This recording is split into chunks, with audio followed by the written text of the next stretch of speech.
Hello friends, तो हम continue करते हैं अपने अदर लॉ के लेक्चर को और हम हैं module 3 chapter number 2 interpretation of statutes, page number 30, example number 10। Inclusive definition of lease हमने देख लिया था। इंक्लूसिव डेफिनेशन में कि स्टाम्प एक्ट वाली जो है हम करेंगे लीज के केस में। Now example 11, if A is deemed to be B, compliance with A is in law, compliance with B, and contravention of A is in law, contravention of B। भाई अगर A को B मान लिया गया है तो अगर आपने A की कॉम्प्लाइंस की है तो माना जाएगा B की कॉम्प्लाइंस कर दी है। अगर आपने A का कंट्रावेन किया है, A को फॉलो नहीं किया तो माना जाएगा आपने B को भी फॉलो नहीं किया है।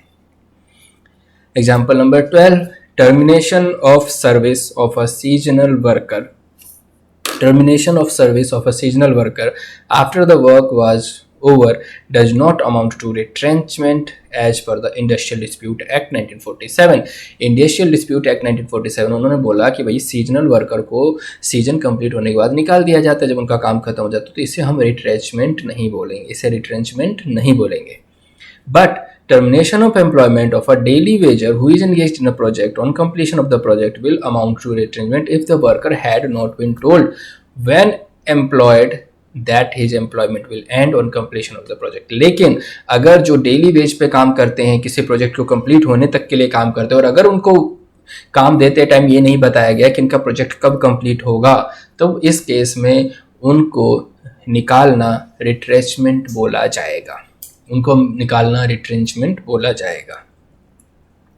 Example 13, page number 31, in holding that section 73 of the Indian contract act 1872, Indian contract act 1872 का section 73 does not permit the award of interest as damage for mere detention of date.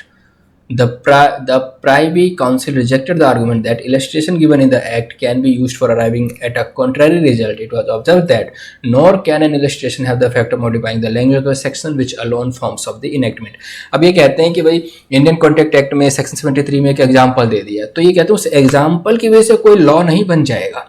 आप उस example की reference से law के language को change नहीं कर सकते। तो हमेशा याद रखना, लॉ में किसी एग्जाम्पल का मतलब ये नहीं है कि वो एग्जाम्पल ही लॉ को डिफाइन करने लग जाए या उस एग्जाम्पल की वजह से दूसरे लॉ खत्म हो जाए। तो एग्जाम्पल लॉ को चेंज नहीं कर सकते।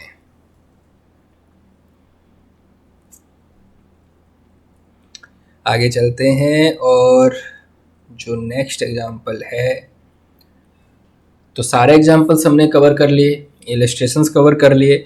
अब हम आ गए हैं टेस्ट योर नॉलेज के टेस्ट योर नॉलेज पे, और हम एमसीक्यू क्वेश्चन कवर कर लेते हैं।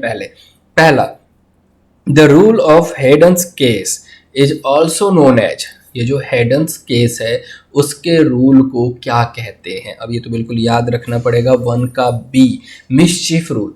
Rules of Heydon's case, Heydon's case के रूल को क्या कहते हैं? मिसचीफ रूल, मिसचीफ रूल याद रखना। Now second, pick the odd one out of the following aids to interpretation.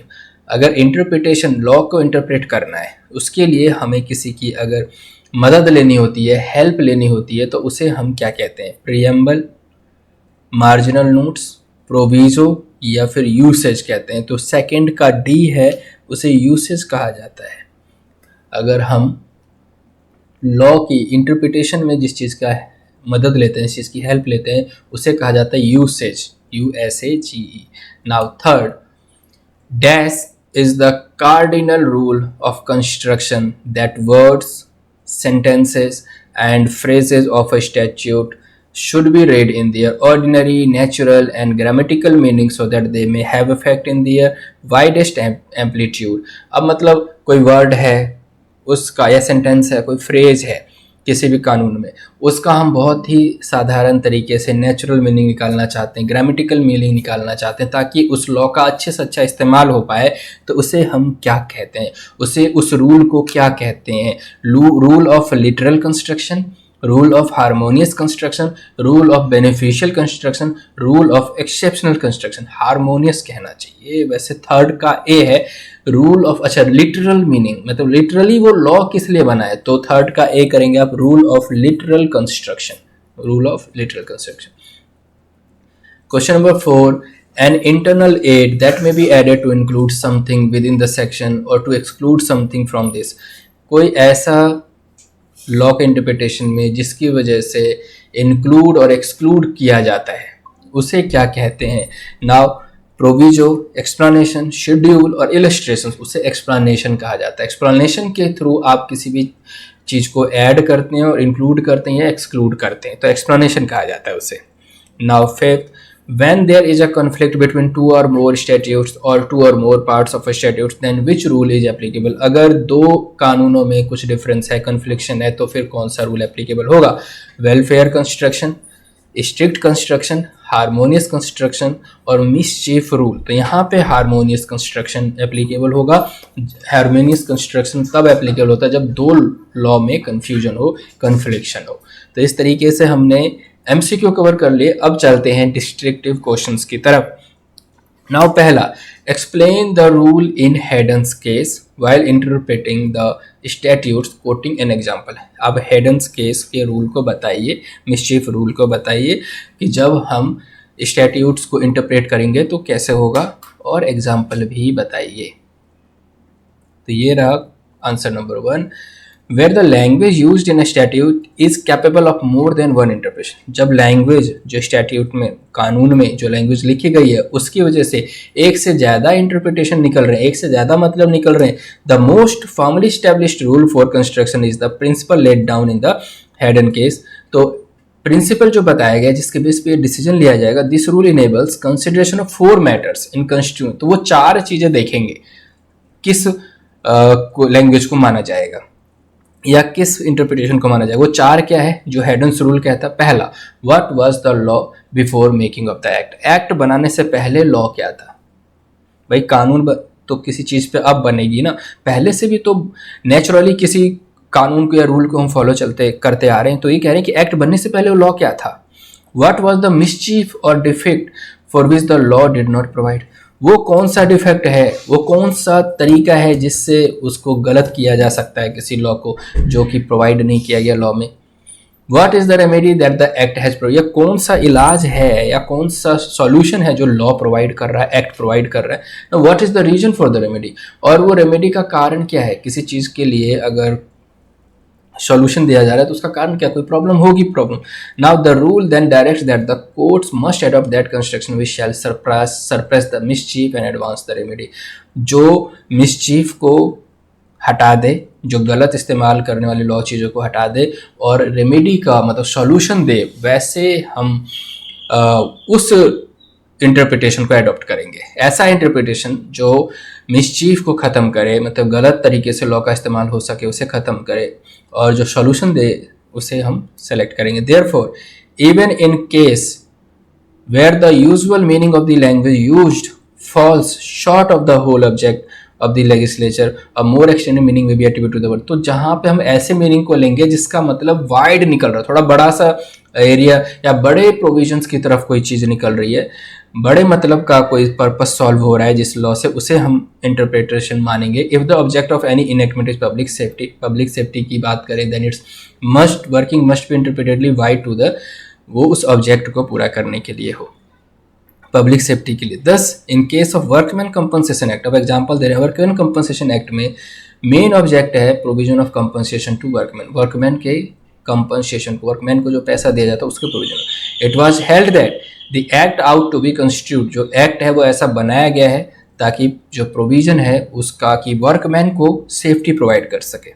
इसलिए हम बोल सकते हैं it has been emphasized by the Supreme Court that the rule is in the hidden case is applicable only when the words used are ambiguous, are reasonable, capable of more than one meaning। इसका मतलब supreme court ये कह रहा है कि hidden case तभी applicable है जब रूल, जब यह वर्ड्स किसी भी एक्ट के एम्बिगुअस हो, क्लियर डेफिनेशन ना दे रहे हो, तो उसमें या फिर रीजनेबल मतलब एक से ज़्यादा मतलब निकल रहे हो, तभी आप हिडन रूल को अप्लाई कर सकते हो। थ्योरी है, पूरे तरीके से आपको याद रखना पड़ेगा। Question number 2, explain the principles of grammatical interpretation and logical interpretation of statutes। grammatical interpretation का मतलब बताइए, प्रिंसिपल क्या है, और लॉजिकल इंटरप्रिटेशन का मतलब क्या है स्टैट्यूट्स में, ये बताइए। What are the duties of a court in this regard, और कोर्ट की क्या ड्यूटी है इसके रिगार्ड में। Now, principle of grammatical and logical interpretation. In order to ascertain the meaning of any law, statute, the principles of grammatical and logical interpretation is applied to conclude the real meaning of the law and intention of the legislature behind enacting it. जो grammatical interpretation का जो नियम है या logical interpretation का नियम है वो अप्लाई इसीलिए किया जा रहा है कि हम लॉ का सही मतलब, सही इंटेंशन, क्या लॉ बनाने के पीछे का रीजन क्या है वो पता लगा पाए. Now meaning, grammatical interpretation concern itself exclusively with the verbal expression of law. Grammatical interpretation का मतलब है कि लॉ को लोग मान कैसे रहे, समझ कैसे रहे, लॉ को बोला कैसे जा रहा है. It does not go beyond the letter of the law. लेकिन ये लॉ की लैंग्वेज के बाहर नहीं जा सकता है. लॉ में जो लिखा है उसका verbal expression. Whereas the logical interpretation कहते हैं भैया इसको समझो कि ये लॉ बनाने का मकसद क्या है, लोग इसको किस तरीके से, इसका इंटेंशन क्या है लेजिस्लेचर, वो जो लैंग्वेज लिखी गई है उसके बाहर भी जाके लॉजिकल इंटरप्रिटेशन निकालते हैं. तो logical interpretation on the other hand seeks more satisfactory evidence. Logical interpretation को सेटिस्फैक्टरी माना जाता है, ट्रू इंटेंशन माना जाता है लेजिस्लेचर बनाने का, कानून बनाने का. Now application of the principle in the court. अब कोर्ट में ग्रामेटिकल इंटरप्रिटेशन चलेगा या फिर लॉजिकल इंटरप्रिटेशन चलेगा. In all ordinary cases the grammatical interpretation is the sole form allowable. हर जगह ग्रामेटिकल इंटरप्रिटेशन अलाउेबल है कोर्ट में. Now the court can not delete or add to modify the letter of the law. क्योंकि जो court है law में जो word लिखे गए हैं उसको डिलीट नहीं कर सकती, ना ऐड कर सकती, ना मॉडिफाई कर सकती. However where the letter of the law is logically defective on account of ambiguity, inconsistency और इनकम्प्लीटनेस. अब लेटर ही इनकम्प्लीट लिखा गया, वर्ड्स ही इनकम्प्लीट लिखे गए, डिफेक्टिव है, कुछ क्लियर नहीं है, इनकंसिस्टेंट है. The court is under a duty. तो फिर कोर्ट की ड्यूटी बन जाती है to travel beyond the letter of law, की लॉ के बाहर, लॉ के जो वर्ड लिखे गए, लेटर लिखे गए उसके बाहर जाके सोचे and determine the true intention of the legislature. और लेजिस्लेचर का जो ट्रू इंटेंशन है, सही में उसका मकसद क्या, उसका पता लगाए. So that statute is enforceable at law. जो कानून है, जो कानून है वो लॉ एप्लीकेबल है. However unreasonable it may be, हो सकता है कि वो अनरीजनेबल भी हो. The duty of the court is to administer the law as it stands, rather it is just or unreasonable. Court की ड्यूटी है लॉ को वैलिड करना, लॉ को रेगुलेट करना, चाहे वो अनरीजनेबल ही क्यों ना. अगर लॉ ने अनरीजनेबिलिटी कर दी है तो कोर्ट उसे करेक्ट करता है और कोर्ट उसे सही तरीके से इंटरप्रेट करता है. However if there are two possible constructions of a clause, अगर किसी क्लॉज का दो मतलब निकल सकता है, the court may prefer the logical constructions. और कोर्ट जो है ऐसे केस में लॉजिकल कंस्ट्रक्शन को प्रेफर करता है, which emerges that the setting the clause appears and circumstances it can be enacted and also the words use therein. ऐसे case में जब दो कंस्ट्रक्शंस पॉसिबल हैं, दो मतलब पॉसिबल है, तो लॉजिकल कंस्ट्रक्शन से मोर रेलिवेंट मतलब निकाल पाते हैं लॉ के बारे में. तो ये था ग्रामेटिकल रूल और ग्रामेटिकल इंटरप्रिटेशन और लॉजिकल इंटरप्रिटेशन के बारे में.